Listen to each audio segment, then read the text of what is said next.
नमस्ते सभी को। आज की इस वीडियो में हम लोग बात करेंगे उन 5 मिस्टेक्स के बारे में जो स्टूडेंट्स पीएचडी एडमिशन के पहले करते हैं। क्योंकि ये मिस्टेक्स जानना बहुत ज़रूरी है, जिसकी वजह से मुझे लगता है कि अगर वो ये पहले से अवेयर होंगे कि ये मिस्टेक्स नहीं करने हैं, तो उनकी पीएचडी जर्नी अच्छी भी होगी, मोर प्रोडक्टिव होगी और शायद कुछ केसेस में वो पीएचडी ड्रॉप आउट भी ना करें। क्योंकि मैंने ये नोटिस किया है बहुत सारे पीएचडी स्टूडेंट्स पीएचडी ड्यूरेशन के बीच में बर्न आउट हो जाते हैं। स्ट्रेस की वजह से वो पीएचडी ड्रॉप कर जाते हैं या पीएचडी को सेकंड ऑप्शन की तरह देखने लगते हैं। तो ये सब सारी चीज़ें नहीं होंगी। मैं इस वीडियो में उन मिस्टेक्स को कैसे मिटिगेट करेंगे उसके बारे में भी बात करूंगा। तो चलिए शुरू करते हैं। सबसे पहला मिस्टेक जो स्टूडेंट करता है, व्हाई ही और she wants to join PhD. उसे नहीं पता होता कि उसे पीएचडी क्यों करनी है। उसके बहुत सारे कारण हो सकते हैं। पहला कारण, पीएचडी बहुत प्रेस्टिजियस लगती है। दूसरा कारण, उसके पास कोई करियर ऑप्शन नहीं है अभी। तीसरा कारण, उसे लगता है कि वो पढ़ाई में बहुत अच्छा है तो शायद पीएचडी कर लेगा। चौथा कारण, उसे ऐसा लगता है कि मेरे जो दोस्त इंडस्ट्री में हैं वो बहुत अच्छा पैसा कमा रहे हैं, तो शायद मैं पीएचडी करके इंडस्ट्री में जाके और उनसे ज़्यादा अच्छा पैसा कमा सकूं, या पीएचडी के बाद मैं डायरेक्ट प्रोफेसर बन जाऊं तो ज़्यादा अच्छा पैसा कमा सकूं। मुझे ऐसा लगता है कि अगर आपको पीएचडी ज्वाइन करनी है, उसके पहले आपको ये सवाल पूछना होगा कि आपको पीएचडी ज्वाइन क्यों करनी है। क्या आप अपने आप को 4 साल, 5 साल, 6 साल तक एक पर्टिकुलर प्रोग्राम में स्ट्रेसफुल देख सकते हो? क्या आप अपने आप को रिस्ट्रिक्ट कर सकते हो कि आप फाइनेंशियल स्टेबल, क्योंकि आपको पीएचडी में बहुत ज़्यादा सैलरी नहीं मिलेगी, तो क्या अपने आप को आप 5 से 6 साल तक फाइनेंशियली रिस्ट्रिक्ट कर सकते हो? क्या आप अपने आप को मेंटली इतना स्ट्रांग कर सकते हो कि कितना भी मुझे प्रेशर आए, पेपर रिजेक्शन का, फैमिली का, रिलेशनशिप का, वो मैं हैंडल कर सकता हूँ विद इन पीएचडी। तो अगर आप मेंटली ये सब, आपके पास इन सारे क्वेश्चंस का अगर आंसर है, तभी आप पीएचडी ज्वाइन करो। ये सारे आंसर्स जरूरी हैं आपके पास होने बिफोर ज्वाइनिंग पीएचडी। क्योंकि पीएचडी में सबको यही लगता है कि मैं पीएचडी ज्वाइन करूंगा, पीएचडी आसानी से निकल जाएगी। ऐसा बिल्कुल भी नहीं है। सेकंड सेकंड मिस्टेक्स जो स्टूडेंट करते हैं कि वो पर्टिकुलर टॉपिक को बिना जाने टॉपिक सेलेक्ट कर लेते हैं पीएचडी में। अगर फॉर इंस्टेंस उनका बैकग्राउंड एआई इन सॉफ्टवेयर इंजीनियरिंग नहीं था, बट वो पीएचडी टॉपिक एआई इन सॉफ्टवेयर इंजीनियरिंग ले लेते हैं क्योंकि उन्हें शायद सुपरवाइजर पसंद होता है या उन्हें ये टॉपिक फैंसी लगता है। ये ये बहुत बड़ी मिस्टेक है। रिमेंबर, टॉपिक आपके साथ लाइफ टाइम रहेगा। आप जो टॉपिक पे रिसर्च करोगे वो आपके सीवी में होगा, वो आपका थीसिस टॉपिक होगा, वही उसी के बेसिस पे आपकी पब्लिकेशन होगी, उसी के बेसिस पे आपके फर्दर ट्रेजेक्टरी डिसाइड होगी। तो कभी भी ऐसा कोई भी टॉपिक बिना समझे, बिना बैकग्राउंड प्रिपेयर किए टॉपिक ना लें। हमेशा टॉपिक के बारे में एनालाइज करें कि मुझे इस टाइप की टॉपिक में इंटरेस्ट है, इस टाइप के पर्टिकुलर प्रॉब्लम्स में मुझे इंटरेस्ट है।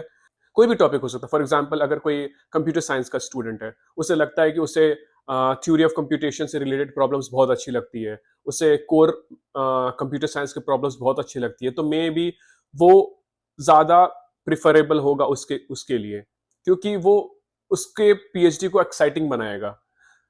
बाकी चैलेंजेस आएंगे, that's different story, but initially वो उसका उस टॉपिक में इंटरेस्ट तो रहेगा। इस प्रॉब्लम को मिटिगेट करने का टॉपिक ये है कि आपको पहले पीएचडी ज्वाइन करने से पहले कुछ पर्टिकुलर रिसर्च एरिया जो आपके बैकग्राउंड से मैच करता है उसके बारे में इन्वेस्टिगेट करें, एनालाइज करें, रिसेंट पब्लिकेशंस देखें, या हो सके तो कुछ प्रोजेक्ट्स भी करें किसी कंपनीज में या यूनिवर्सिटीज में। ये आपको बहुत हेल्पफुल होगा पीएचडी में। इवन आपको बहुत सपोर्ट करेगा, शायद आप पब्लिकेशन इजीली अचीव कर सकते हैं इस केस में। थर्ड मिस्टेक थर्ड मिस्टेक है फाइनेंशियल स्टेबिलिटी के बारे में। स्टूडेंट ये फाइनेंशियल प्लानिंग नहीं करते हैं। रिमेंबर, पीएचडी में आपको बहुत ज़्यादा सैलरी नहीं मिलती है। आपकी स्टाइफेंड अगर है तो इंडिया में 35,000, 38,000, यूरोप में है 2200, 2400, यूएस में है 2800 US dollar, something around that. So आपकी पीएचडी में जो भी आपकी अर्निंग है वो बहुत ज़्यादा नहीं है। आप बस अपना रेंट पे कर रहे हो, सर्वाइव कर पाओगे, थोड़ा बहुत सेव कर पाओगे। तो फाइनेंशियल प्लानिंग नहीं करते हैं लोग पीएचडी में। ये बहुत बड़ा कॉज़ है, क्योंकि आपको फैमिली प्रेशर होता है, आपकी हो सकता हो कि आपके बच्चे हों, आपकी फैमिली हो, जिनको आपको सपोर्ट करना है, जिनको आपको पढ़ाना है, आपकी खुद के भी एक्सपेंडिचर्स होते हैं। तो ये सारी चीज़ें और इंश्योरेंस, बहुत सारी चीज़ें होती हैं जो कि प्लान करना ज़रूरी है। तो मुझे लगता है कि before joining PhD it's nice कि आप थोड़ी-सी फाइनेंशियल प्लानिंग करें, अपने एक्सपेंडिचर को लेके, अपने खर्चों को कम करें, जैसे भी हो सके। आप सोचो कि मुझे 5 साल, 6 साल जैसे जितना भी पीएचडी करना है, मुझे मुझे बहुत ज़्यादा खर्च नहीं करने हैं, मुझे बहुत ज़्यादा इन्वेस्ट नहीं करना है। कुछ बेसिक इन्वेस्टमेंट आप रख सकते हैं अपने पास। ऑफ कोर्स इन्वेस्टमेंट है तो वो आपको काम ही आएगा आगे चल के। लेकिन ज़्यादातर आप ये सोचो कि मुझे किसी तरह अपने आप को रिस्ट्रिक्ट करना है पैसे खर्च करने में। सो थोड़ी-सी फाइनेंशियल प्लानिंग मुझे लगता है बहुत फ़ायदेमंद होती है अगर कोई स्टूडेंट पीएचडी जॉइन करने के पहले आता है तो। फोर्थ मिस्टेक जो स्टूडेंट पीएचडी एडमिशन के पहले करते हैं कि स्टूडेंट एक्सपेक्ट करते हैं कि पीएचडी एक बैचलर्स और मास्टर जैसा स्टडी प्लान है।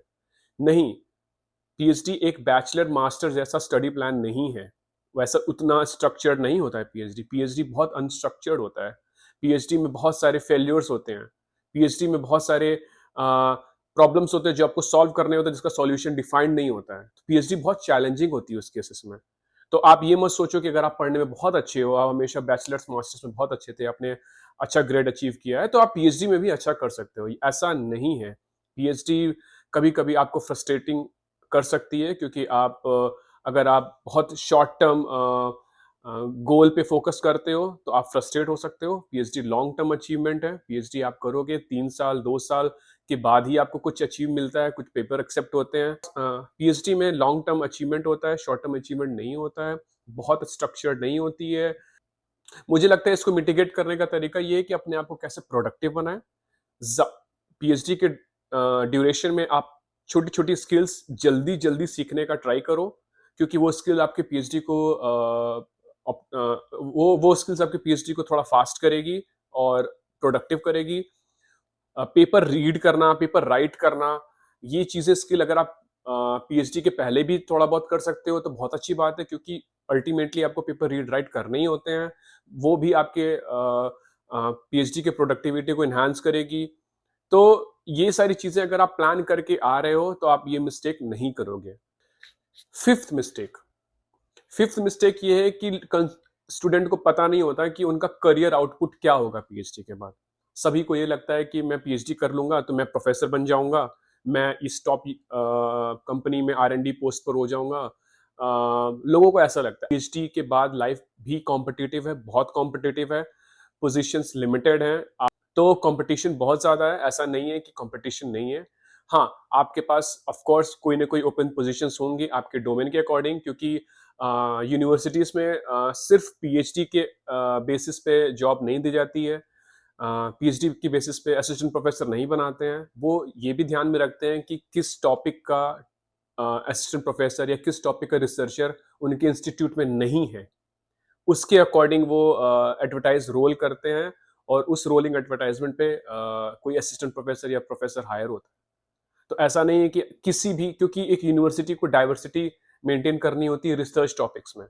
तो अगर उन्हें लगता है कि इस पर्टिकुलर टॉपिक का, फॉर इंस्टेंस अगर क्वांटम कंप्यूटिंग एक नया टॉपिक है, क्वांटम कंप्यूटिंग को उनको लगता है कि नहीं हमारे पास क्वांटम कंप्यूटिंग के अच्छे रिसर्चर्स या प्रोफेसर अभी नहीं है, सो वो एडवर्टाइज को रोल करेंगे, पब्लिश करेंगे और लोग अप्लाई करेंगे। फिर उन जो भी एप्लीकेंट्स होंगे क्वांटम कंप्यूटिंग के, वो उनको हायर करेंगे। तो आप सोच लो, आप देखो कि क्वांटम कंप्यूटिंग के ही लोग अप्लाई कर सकते हैं, क्वांटम कंप्यूटिंग के लोग ही वहां पे सेलेक्ट होंगे। बाकी जो दूसरे रिसर्च टॉपिक के होंगे, किसी भी टॉपिक के, वो सेलेक्ट नहीं होंगे। तो ये भी कंस्ट्रेंट होता है यूनिवर्सिटी में अगर आप अप्लाई करते हो तो। सिमिलरली आर&डी में भी ऐसा ही होता है। आर&डी में भी प्रोजेक्ट स्पेसिफिक रिसर्चर को हायर किया जाता है। अगर उनको पता है कि हमें ये हमारे पास पर्टिकुलर प्रोजेक्ट है जिसके लिए computer vision, machine learning, robotics, software engineer type के रिसर्चर की जरूरत है, तो वो उनको ही उनके सीवी को देख के ही उनको शॉर्टलिस्ट करके उनको हायर करेंगे, और किसी पर्टिकुलर रिसर्चर को हायर नहीं करेंगे जिसका सीवी उस पर्टिकुलर प्रोजेक्ट से अलाइन ना हो। सो प्रोजेक्ट बहुत इंपॉर्टेंट होता है। आप किस टाइप के टॉपिक पे काम करते हो, किस टाइप के प्रोजेक्ट पे काम करते हो पीएचडी में। ये भी आपका एक बहुत बड़ा कंस्ट्रेंट होता है कि आपको किस टाइप की पोस्ट डॉक मिलेगी या फिर किस टाइप का असिस्टेंट प्रोफेसर पोजीशन मिलेगा, कहाँ मिलेगा, ये सारी चीज़ें उस पे डिपेंड करती हैं। एक मिस्टेक और भी है जो स्टूडेंट करते हैं, वो है कंपैरिजन। वो कंपेयर करते हैं अपने आप को दूसरे पीएचडी स्टूडेंट से। रिमेंबर, पीएचडी में आप पर्टिकुलर टॉपिक पे, पर्टिकुलर रिसर्च प्रॉब्लम पे आप काम कर रहे हो। वो प्रॉब्लम कितनी ओपन है, कितने लोगों ने उसको सॉल्व किया है, कितने पब्लिकेशन है, ये सारे रीजन होते हैं आपका किस टाइप का पब्लिकेशन होगा, कितना पब्लिकेशन होगा। क्योंकि अगर फॉर इंस्टेंस अगर कोई प्रॉब्लम बहुत न्यू है, बहुत सारे लोगों ने उस पर काम नहीं किया है, तो उसका मतलब है कि पब्लिकेशन के चांसेस हाई हैं उस पर्टिकुलर प्रॉब्लम में।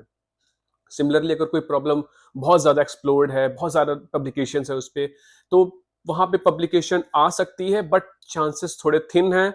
और अगर पब्लिकेशन आती है तो उसकी क्वालिटी वो बहुत अच्छी वेन्यूज पे शायद ना हो। It also depends upon how you right papers, how you project paper. But ये भी एक कॉमन ये भी होता है, ये भी एक प्रॉब्लम है जो कैंडिडेट करते हैं, comparison. Comparison in terms of publication ही नहीं, comparison in terms of salary.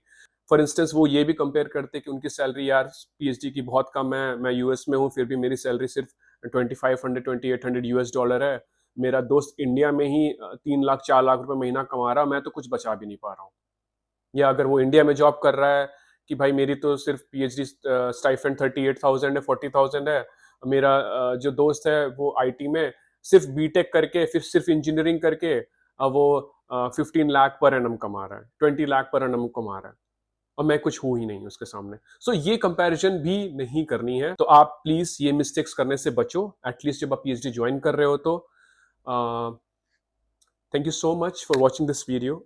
अगर आपको लगता है कि आपका कोई भी डाउट है पीएचडी से रिलेटेड, या फिर आपने कुछ इस टाइप की मिस्टेक्स ऑलरेडी की है during your PhD, please let me know. Apart from that, अगर आपके पास कोई और क्वेश्चन है पीएचडी या एकेडमिक से रिलेटेड, आप कमेंट करो। मैं ट्राई करूंगा कि मैं आपके कमेंट का आंसर करूं। Thank you so much once again for watching this video.